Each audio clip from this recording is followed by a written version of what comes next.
शनिचर और इतवार का दिन इजराइल के लिए एक नुकसानदेह और खौफनाक दिन साबित हुआ, जहां एक तरफ गाजा के अंदर हमास की अल-कस्साम ब्रिगेड, अल-कुद्स ब्रिगेड, अल-मुजाहिदीन ब्रिगेड ने इजराइल के खिलाफ ज़मीनी लड़ाई में सीधे आमने सामने की टक्कर ली, तो वहीं दूसरी तरफ गाजा के मजलूमीन के समर्थन में इराक और ईरान की मिलिशिया ने संयुक्त अभियान चलाया और आधा दर्जन से अधिक जहाज़ों को निशाना बनाया। वहीं इस बीच हिजबुल्लाह ने इतवार के दिन एक वीडियो जारी करके पूरी दुनिया को चौंका दिया। 9 मिनट के इस वीडियो में इजराइल के सैन्य ठिकानों की पूरी जानकारी और तफसील है। आखिरी सांस तक अपनी ज़मीन बचाने के लिए हम लड़ते रहेंगे के वादे पर अमल करते हुए गाजा में हमास की अल-कस्साम ब्रिगेड और फ़लस्तीनी इस्लामिक जिहाद की अल-कुद्स ब्रिगेड मैदान में डटी हुई है। रविवार के दिन जहां राफा में स्ट्रीट फाइट के दौरान अल-कस्साम ब्रिगेड इजरायली आर्मी के आमने सामने की टक्कर में दिखाई दी, वहीं अल-कुद्स ब्रिगेड ने एक साथ कई ऑपरेशन चलाए।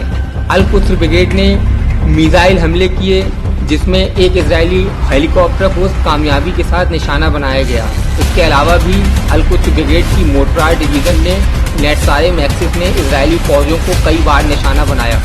वहीं राफा में इजरायली बलों के हमले का जवाब देने के लिए अल-कस्साम ब्रिगेड ने बड़े कैलिबर की गोले दागे, तो वहीं दूसरी तरफ अल-कुद्स ब्रिगेड ने गाजा शहर से इजराइल के किबुत्स बेरी में रॉकेटों की एक सीरीज लॉन्च की।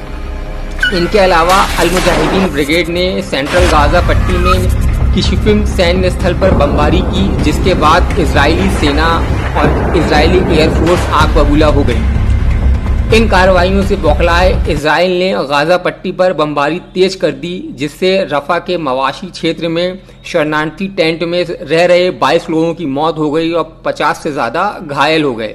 तो दूसरी तरफ यमन की मिलिट्री विंग ने शनिवार देर रात ऐलान किया कि उन्होंने इराकी इस्लामिक संगठन के साथ मिलकर हाइफा बंदरगाह और भूमध्य सागर में 2 सैन्य अभियान चलाए।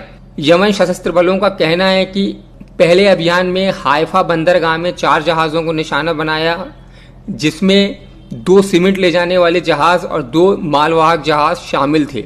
बयान में कहा गया, दूसरे अभियान में हाइफा बंदरगाह के रास्ते भूमध्य सागर में जहाज शॉर्ट हॉर्न एक्सप्रेस को निशाना बनाया गया। यमन के सशस्त्र बलों का दावा है कि दोनों ही हमले सटीक थे और कामयाब थे।